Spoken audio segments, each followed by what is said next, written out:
bakunze ku bitangaza Official TV turabasuhuje mu gitondo cy'uyu munsi twabyutse turi bazima namwe nizera ko muri amahoro n'utameze neza yihangane niko mu isi biba ariko Imana ishugurikira abantu amahoro ndizera ko amahoro agomba kugeraho kandi nizera ko Imana yaduteguriye ntawe uzayakwambura ni ku bitangaza Official TV abakoze subscribe mwarakoze kandi niyo mpamvu nako buri munsi twifuza ibintu by'ingenzi byiza bibagereho umunsi ku wundi kubera mwakoze subscribe. Imana ibamugisha mwaramutse rero turabaramukisha turabasuhuje natwe kandi turabifuriza amahoro ni wa mama rero mama bitangaza n'ubundi natwe twifuje natwe kubyuka natwe tubavugisha tubasuhuza iwacu mu gitondo ariko impande zose z'isi hari amasaha agiye atandukanye muri bo abari nijoro abagiye kuryama abari mu kazi amahoro y'Imana abe ku buzima bwanyu ndabakunda nanjye rero abatameze neza nimwihangane hari igihe umuntu ararira ariko mu gitondo akabyuka impundu ziri kuvuga bibaho hari ubuzima umuntu ashobora kuba arimo ariko ejo bugahinduka humura rero kandi ukomere uyu munsi uko uri siko ejo uzaba uri.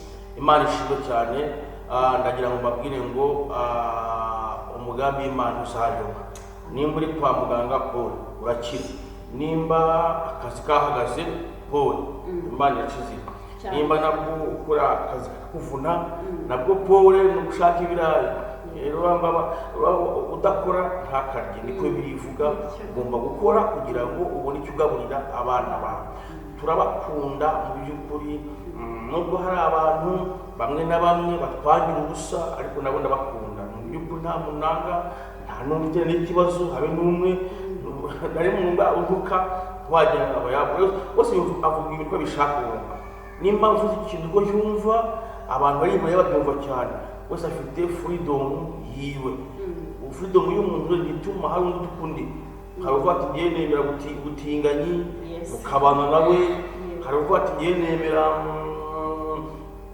inani nemera ku itabi mukabana hari ugira abagore benshi buri wese afite imyumvire ye n'imyemerere ye niyo mpamvu utanduka uvuze ibyo numva ukanduka si byiza rero oya tugiye kuganira rero mu bitangaza tumaze amezi atandukanye mu bitangaza Official TV reka tubiganire tubwire abakunzi bacu ese batumunye gute bambariza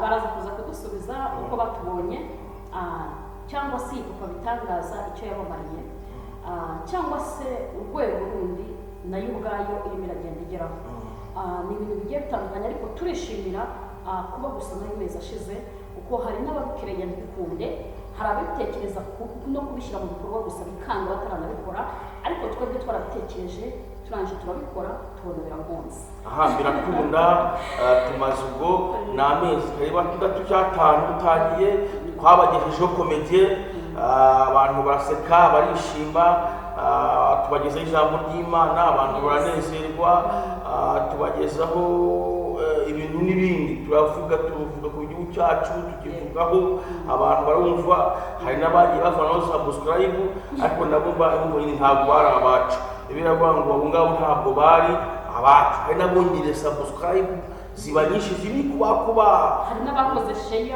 barashayiringa n'imiryango yabo habongera ubwo telefone izaturika kubera subscribe zabaye nyinshi zabyimba cyane ziba nyinshi noneho hari n'abari nabo bashirinze tubashimire turabashimira cyane abantu bashirinze abarundi se bavuzeho iki abarundi bashimira ngurana amaprovinsi n'ibihugu abarundi ndabashimira kandi ndabakunda mu nshuti zacu hari ijambo bitangaza avuze uti hari n'abantu batwangira ubusa ariko bibaho n'umwami wacu Yesu Kristo ntabwo bose bamukunze kandi yaraje abazaniye inkuru nziza yaje ntiyaje abaka amafaranga ntiyaje abatuka ntiyaje agira ate yaje ababwira inkuru nziza zurubutse imitima ndetse abarwayi muri bakabakiza abapfuye akababazurira abafite ubumuga akabakiza ariko ntabwo byamubujije kuba ari ba bandi yakizaga aribo bamuteye amabuye.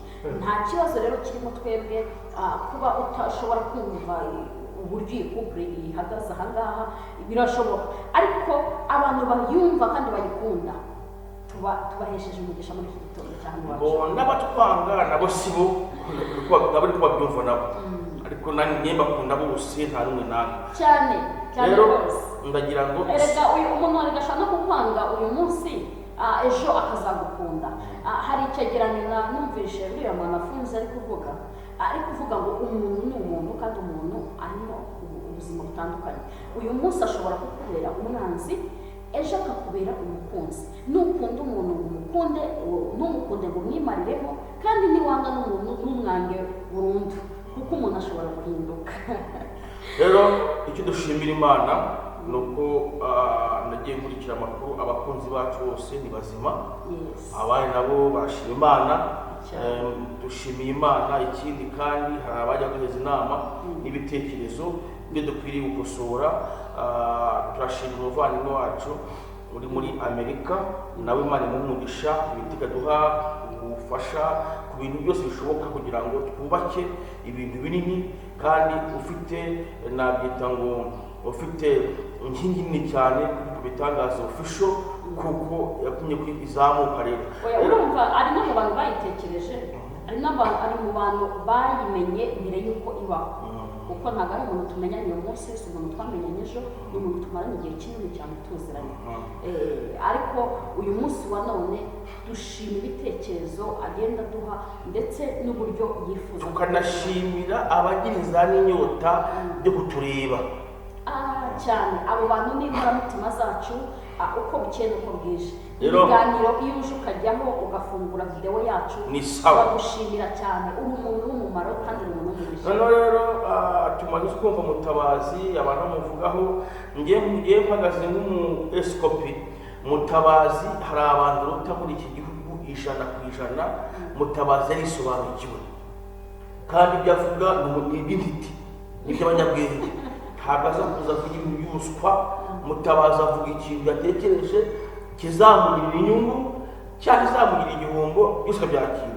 Ntabwo avuga ikintu apfa guhubuka. Urabona nk'umugisha abwira umuntu ngo ayidigire ibindi digire, ni urugero, sibyo? Ukiyanye aguha amafaranga ntakire, wumva ko uzayishyura. Ariko Mutabazi we yaza no kuyakwaka, tuvuga mu rugero sindabona abo yayatse, ni urugero ntanzi, ariko akakubwira uti ibitabo byanjye kiri kugurishwa miliyoni cyangwa kiri kugurishwa 300,000, kandi koko naba yaragitayeho imbaraga ze, akakubwira uti kandi n'ugisoma uzagisangamo ubwenge buno, ukayafata ukayamuha.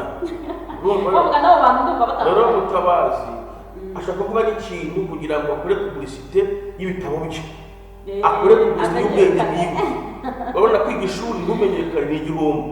Ashaka kuvuga ikintu yize ishuri rye université arayirangiza, akareba ukuntu yamenyekana, ubwenge bukamumenyekanisha, imakira akamuvuga, urumva abaminisitiri bakamuvuga, bwa bwenge bw'ibyo yize kugira ngo ugere kuri level ashaka kugeraho. Erega umuntu rega nta nubwo yigerega adashaka kugera ahantu hakomeye. Burya n'umwana, burya umunyeshuri w'uruhinja iyo ari kwiga bari kukubwira ngo mama nzagera kuri bibiri. Ubwo hari apasiteri n'ibisambo b'inzerezi b'ibihomora by'ibiraya biri mu iki gihugu, byo bigishinzwe kuza bikavuga biriya cyane byiyubeka kugira ngo bihamagare, noneho bigutereze amafaranga, bikwangize, bikubabaze. Ariko utazavuga ati ngewe ndashaka kujya nanjye mvuga muri parinoma, nanjye mvuga ahantu ntabwo tubikunda. Umunsi arabishaka arabiharanira kugira ngo bavuge. Rero Mutabazi ntabwo yinabona nk'umuntu w'umuswa, haba nk'umuntu w'umuhanga, tugize Imana bagira abahanga bari bavuga ibintu bikomeye. Hakuze uvuga Bibiliya, ubundi urabuzi, uzi kuwusoma, uzi umurongo umwe, warangiza ngo ni bishop. Yafashe imirongo imufasha. Rero Mutabazi aratwikira ati ngewe ndavuga ibi n'ibi, ngende kuri ibi. We ntabwo rero avuga ibintu bitari, avuga ibiriho akanabyanzuraho. Umuntu nyine washobora kuba nawe yagerageza kuvugira abantu cyangwa yakora akazi k'iki, ni apote, ni intumwa y'ibintu byose. Intumwa burya intumwa ziri mu ntumwa nyinshi.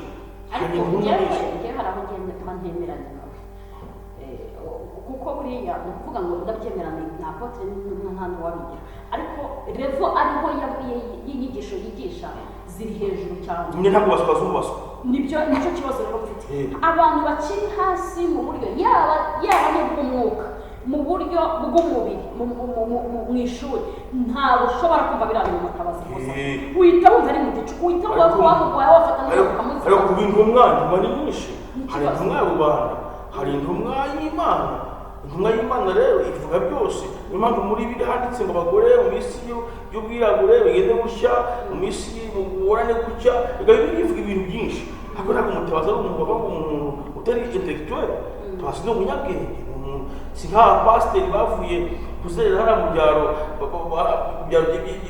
iyo cyo bakazamuka bacyuzuye ivumbi bagera muri Kigali bahanura bahaye inkweto bareba ngo rema ashaka yandi pasiteri kandi avuga ku bantu yibasira abantu nkaho bamutabaza yibasiriye ngaho n'abandi bose yarangiza yabona udufaranga muri nk'akamodokari yabona ikoti agatangira ngo ndakomenda ibisho rero Mutabazi akora ibyazi kandi n'ingaruka zijewe yazishimira Mutabazi ko yagaribo ntabwo ari wa muntu ushobora kuvuga ikintu ngo avuge ngo njyewe ngo ndabona gituro we ari mu mahame ye n'uburyo akora ntabwo nzi uburyo n'ubushobozi bw'ahantu buva afite arashaka kuvugwa kuko yibishaka niwamufunga byo Mutabazi we abageze ku ruzizi